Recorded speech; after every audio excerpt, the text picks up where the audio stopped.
nerds and nerdettes and wee little nerdlings all. It's your buddy Big John and G, the Two Gun Fix-It presents Legendary Gaming.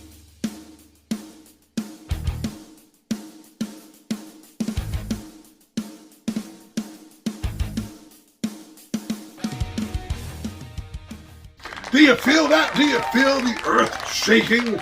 Yes, it's another episode of Tabletop Takeout Tuesday, but that's not the reason why everything is shaking. We'll get to that in a moment. Thank you for joining me here, my friends, for this series where I don't do a full review. This is just bullet points as to why I like and love a game, but I think you all know that by now. You've heard enough of that. In fact, this could become a drinking game for you. I say that so often every Tuesday. But we have videos every day of the week. We got a couple of thousand of them up, so please peruse them, and I'm sure you'll find something that you enjoy. But for right now, why don't we sit back and enjoy this as I tell you what it is that I enjoy so much about playing Godzilla Tokyo Clash.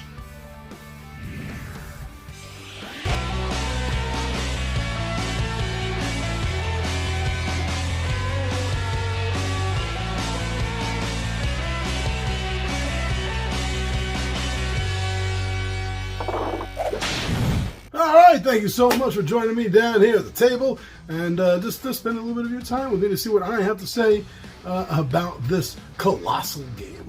Well, it's not a colossal game, but it looks colossal.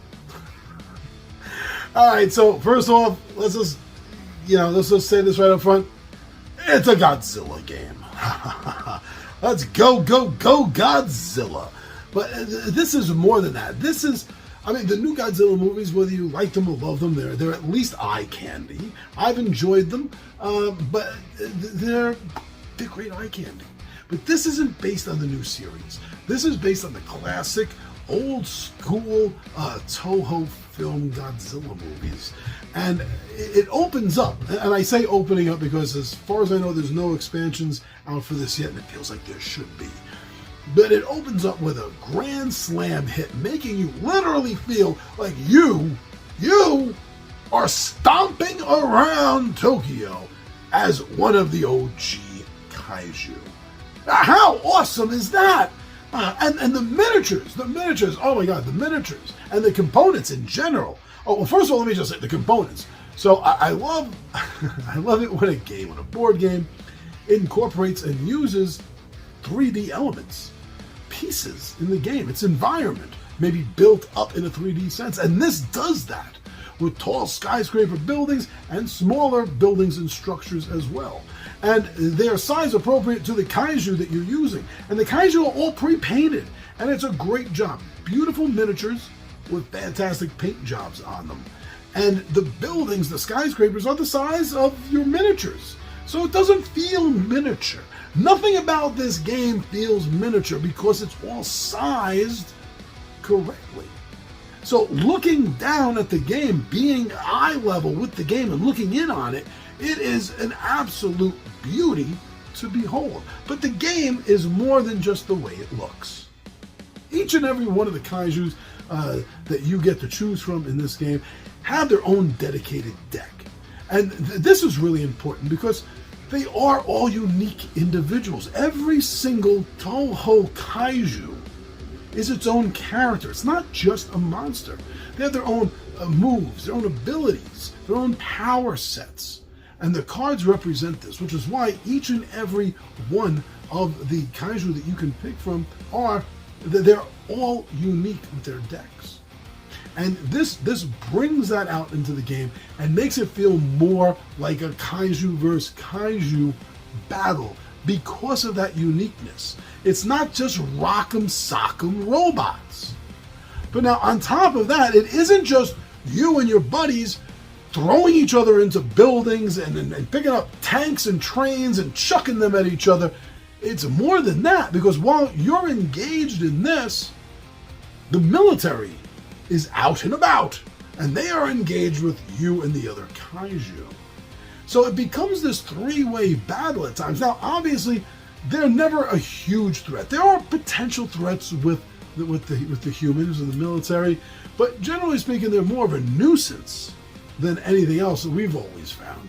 There's also even aliens. Remember the Alien movie? Well, was it more than one? I can't even remember. But they are incorporated into the game as well. So you have all these factors pitted against each other. It adds a little bit of anarchy and chaos into the mix, but it works. It works so well doing that.